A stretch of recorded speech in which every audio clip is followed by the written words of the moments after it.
Nous sommes mercredi, je vous présente le principal contrôleur du Spike où nous jetons un coup d'œil aux statistiques des prix interbancaires de référence pour les 3 majeurs non-cross. Je suis Charlie Fuchs. Le spread moyen à long terme de l'euro-dollar est de 0,26 pips et la séparation maximale a été de 2,7 pips. Cette paire a graduellement progressé pour gagner 0,36% au total, soit 47 pips.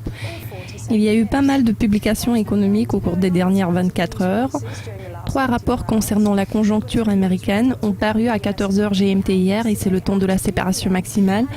Les deux parties se sont séparées lorsque le taux a brusquement reculé, mais rien au-dessus du maximum de 2,7 pips ne devrait être accepté. La séparation moyenne journalière du câble est de 0,98 pips et les deux parties se sont séparées de 5,2 pips au cours des dernières 4 heures. Le différentiel journalier entre les points haut et bas de 95 pips a été enregistré au cours de la baisse de 0,57%, mais le taux a rebondi par rapport au plus bas de 1,6444. Le PMI des services britanniques a été publié à 8h30 du matin aujourd'hui et c'est le temps de la séparation maximale. Les spreads sont restés élevés au cours d'un certain nombre de tics, mais rien au-dessus du maximum de 5,2 pips ne devrait être accepté. Les spreads moyens et maximum à long terme du dollar yen sont de 0,27 et 3,7 pips respectivement.